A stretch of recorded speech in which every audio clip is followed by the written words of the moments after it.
The Silent Terror. When a serial killer disappears without a trace, Part 3. A misty view of St. Petersburg, the Neva River reflecting the glow of streetlights. The city sleeps uneasily. A whispering wind cuts through the alleys, carrying unseen horrors. St. Petersburg was finally beginning to exhale. For months, the city was suffocated by fear, a predator lurking in the shadows, selecting his prey with eerie precision. But then, silence. The killings stopped. The city was left with two terrifying possibilities. Had the killer gone into hiding, or was he simply waiting to strike again? A dimly lit police station, detectives huddled around a caseboard, covered with crime scene photos and victim profiles. Their eyes are sunken, haunted by the images before them, mutilated bodies, vacant eyes frozen in eternal terror. With no new bodies, no fresh leads, the investigation into Viktor Sokolov's disappearance turned cold. No signs of struggle in his apartment, no suspicious financial transactions, just nothing. But silence in a case like this is never a good thing. Detectives review security footage, noting the last sighting of Viktor. A blurred figure is seen following him. Detective Petrov. We've been chasing a ghost. What if this entire time Sokolov wasn't just the hunter, but the hunted? A local bar dimly lit. A nervous informant, Pavel, sips his vodka, hands shaking, eyes darting as though someone is watching. Pavel. I saw him. 2 weeks after he vanished, near the docks. He looked different, like he was the one running this time, like something was after him. Was it paranoia, or was there something more? Was Viktor Sokolov truly in control of his own fate anymore? Detectives visiting the docks, questioning workers. One older man hesitates, then leans in, voice barely above a whisper. Dock worker. If I were you, I'd stop looking. There are things in this city even the police shouldn't stir up. People go missing for a reason. Detective Petrov's apartment. He pores over old files late into the night, cigarette smoke curling around him. He finds an old report, an unsolved case from 1998. A young girl, throat slit ear to ear, her body posed in a grotesque tableau. The lead suspect? A man who disappeared before his trial.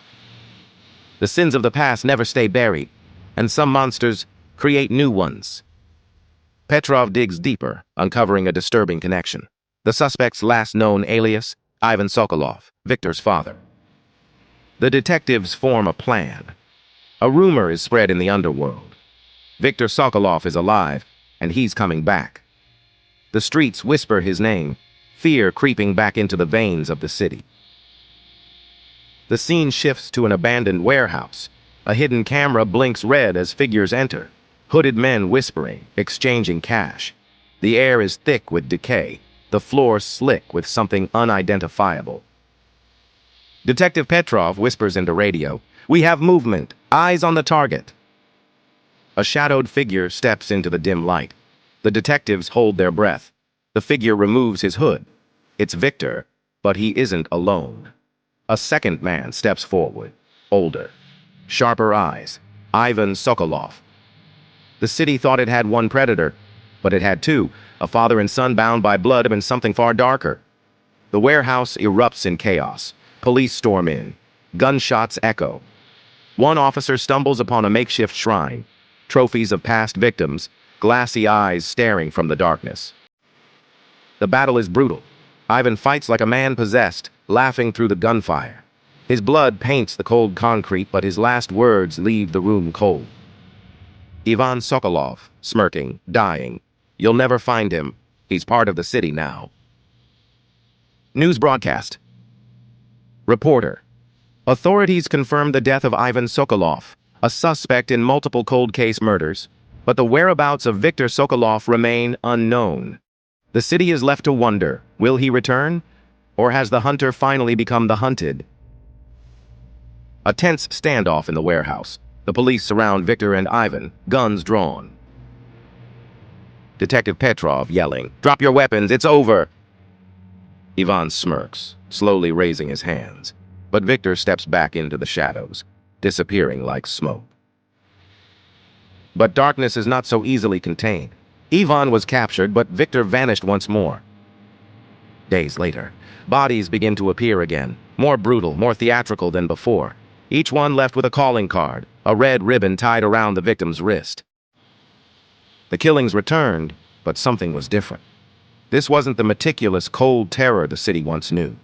This was rage, desperation, a message. Petrov interrogating Ivan in a cold, empty cell. Ivan Sokolov, you're too late. My son isn't hunting victims anymore. He's hunting you. As Petrov dug deeper, he uncovered the horrifying truth. Viktor's disappearances had not been escapes.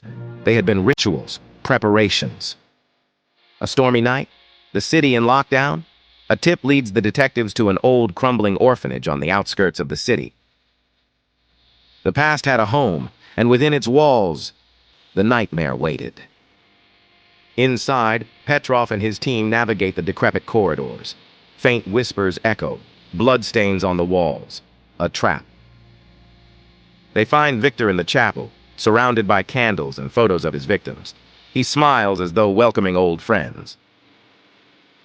Viktor Sokolov, you finally made it. A brutal, bloody confrontation ensues. Shots fired, screams echoing through the orphanage. Viktor fights like a ghost, always one step ahead. Petrov corners him at last. Viktor, bleeding, leans in close. Viktor, whispering, you can't kill what's already dead. A single shot. News broadcast. Reporter, authorities confirm the death of Viktor Sokolov, ending the reign of terror that haunted St. Petersburg, but the scars remain. Some shadows never leave. Some names are whispered long after the blood has dried, and in St. Petersburg the city never sleeps easy. At the end, St. Petersburg can now sleep in peace. The end. Please subscribe, like, share, and drop a comment below. Thank you for watching. See you on the next one.